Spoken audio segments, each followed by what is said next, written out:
बच्चों last term पे हम लोगों ने जो चैप्टर ख़त्म किया था ह्यूमन हेल्थ एंड डिसीज़, मानव स्वास्थ्य एवं रोग, और उसके अंतर्गत हम लोगों ने विभिन्न प्रकार के रोगों के बारे में, ड्रग्स के बारे में, अल्कोहल के बारे में, इम्यूनिटी के बारे में हम लोगों ने डिस्कस किया था। अब उसी के बाद हम लोग आगे डिस्कस कर रहे थे, इसी चैप्टर के कुछ क्वेश्चन डिस्कस कर लेते हैं और नेक्स्ट टर्न पर हम लोग नया चैप्टर स्टार्ट करेंगे। आज हम लोग ह्यूमन हेल्थ एंड डिसीज़, मानव स्वास्थ्य एवं रोग के कुछ क्वेश्चन आंसर, कुछ इंपॉर्टेंट क्वेश्चन आंसर को डिस्कस करते हैं। तो इसमें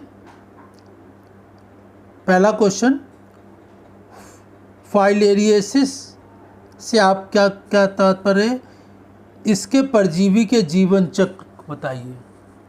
तो फाइलेरियोसिस क्या होता है? फाइलेरियोसिस को एलिफेंटाइटिस भी कहते हैं या हाथी पाँव का रोग कहते हैं, जिसमें कि पैर जो होता है वो हाथी के पैर की तरह फूल जाता है। जैसे हाथी का पैर मोटा वैसे मनुष्य का हो जाता है। इसीलिए ये फाइलेरियोसिस को एलिफेंटाइटिस भी कहते हैं या हाथी पाँव कहते हैं। और ये रोग किसके द्वारा होता है? वाउचेरिया ब्रोंकोप्टाई के द्वारा होता है। तो ये आपको हम लोगों ने पढ़ा है कहाँ पर? ह्यूमन हेल्थ एंड डिसीज़ में, विभिन्न प्रकार के रोगों में। उसको आपको ध्यान रखना है। एंटमीबा हिस्टोलिटिका के द्वारा कौन सी बीमारी होती है? Entamoeba histolytica. एंटमीबा हिस्टोलिटिका के द्वारा कौन सी बीमारी होती है? पेचिस या डिसेंट्री, अमीबिक डिसेंट्री होती है। अमीबी पेचिस का रोग होता है एंटमीबा हिस्टोलिटिका के द्वारा। इसके बाद इसमें इंटरफेरॉन क्या होता है? इंटरफेरॉन, तो हम लोगों ने इंटरफेरॉन डिस्कस किया है। जब हमारा शरीर किसी रोग से, जीवाणु या विषाणु जनित किसी रोग से ग्रसित होता है, हम रोगग्रस्त हो जाते हैं किसी बैक्टीरिया से या वायरस से, तो उस रोग में बैक्टीरिया या वायरस से ग्रसित हमारे शरीर की जो कोशिकाएं होती, सेल्स होती, उनके द्वारा एक केमिकल बनता है, एक रासायनिक पदार्थ बनता है, और ये रासायनिक पदार्थ दूसरी सामान्य और स्वस्थ कोशिकाएं, हेल्दी सेल्स को प्रभावित होने से बचाता है।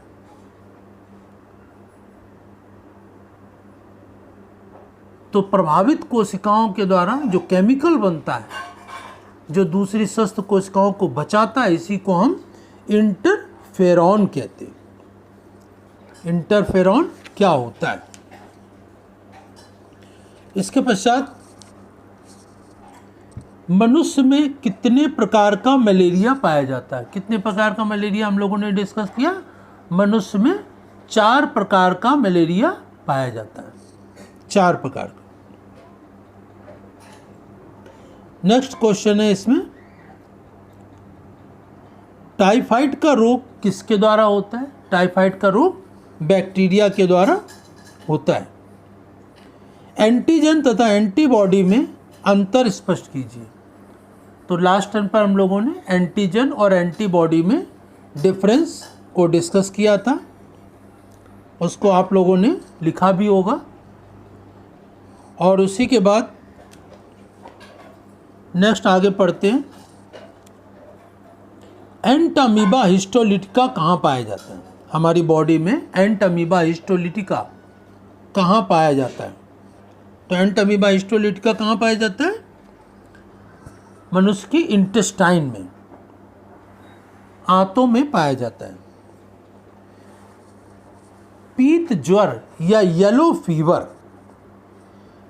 फीवर का वाहक है या कैरियर है?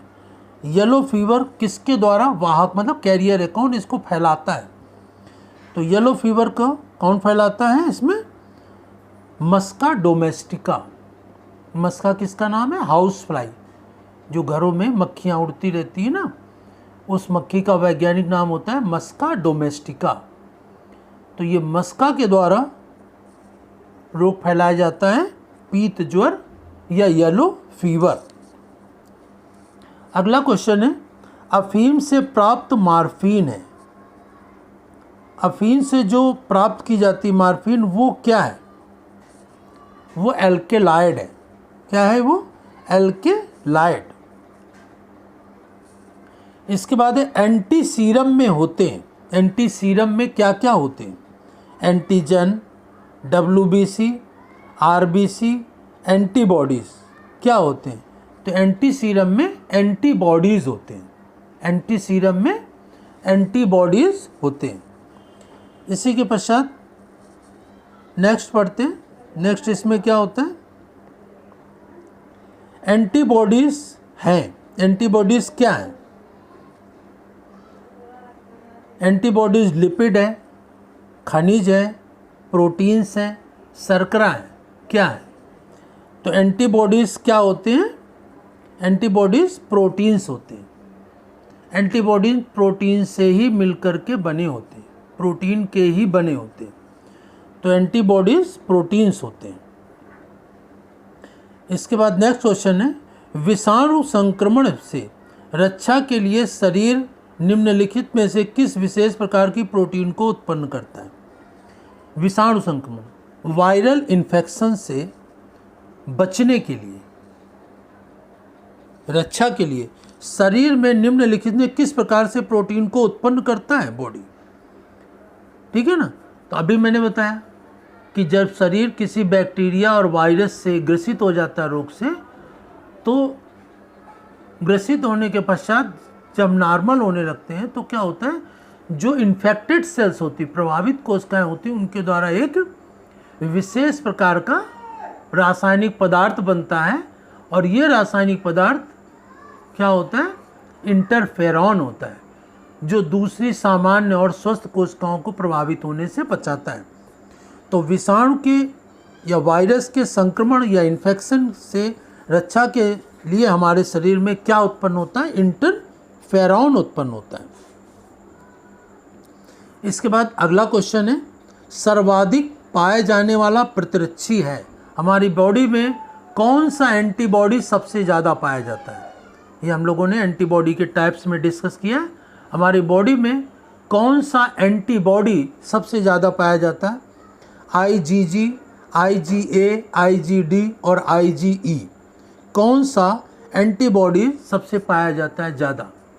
तो IgG। IG में क्या है? इम्यूनोग्लोबुलिन, और कैपिटल G बनता है ना। तो ये हमारी बॉडी में लगभग 75% पाया जाता है। सबसे ज़्यादा एंटीबॉडी यही पाया जाता है, IgG। इसके बाद नेक्स्ट क्वेश्चन है, प्रतिरक्षी में उपस्थित पॉलीपेप्टाइड श्रृंखलाओं की संख्या है। प्रतिरक्षी मतलब कि एंटीबॉडी। एंटीबॉडी में जो पॉलीपेप्टाइड चेन्स होती, उनकी संख्या कितनी होती है?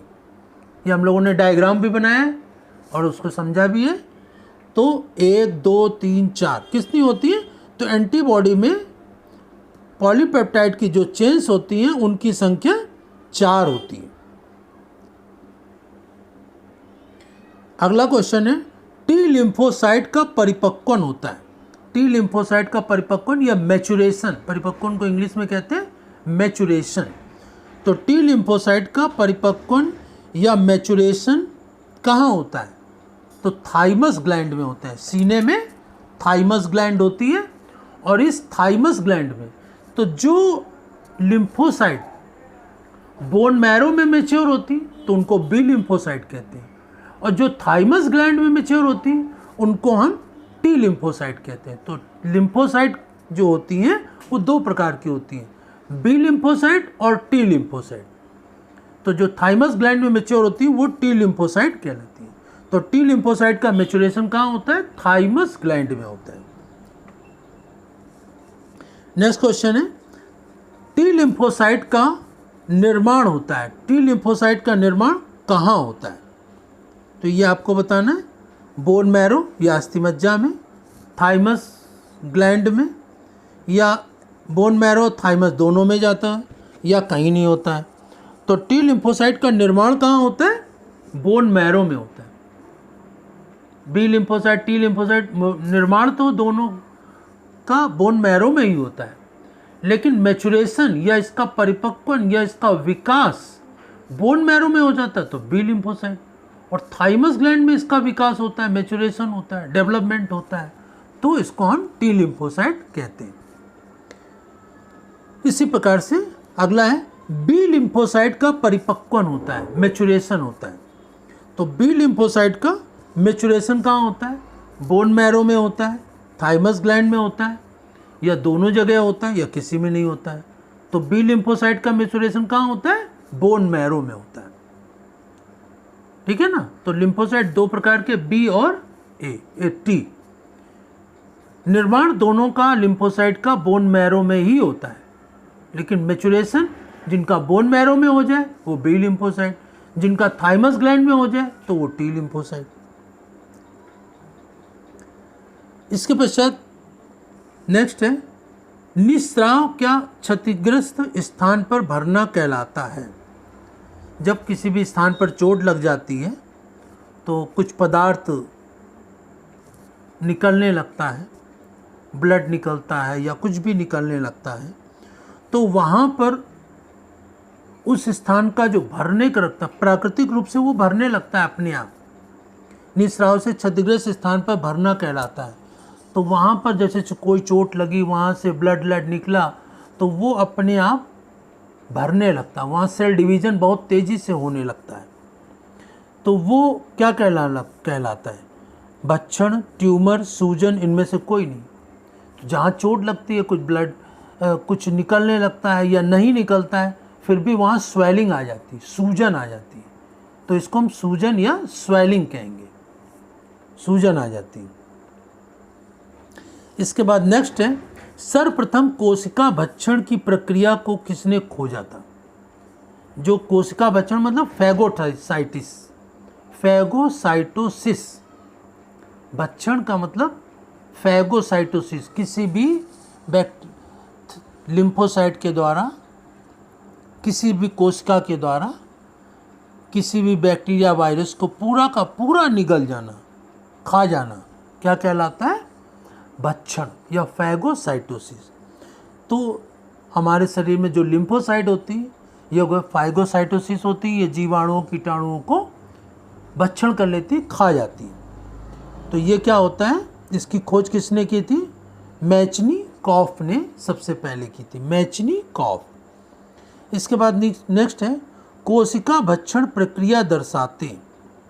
कोशिका भक्षण की जो प्रक्रिया होती है, मतलब फैगोसाइटोसिस की प्रक्रिया कौन दर्शाता, कौन शो करता है?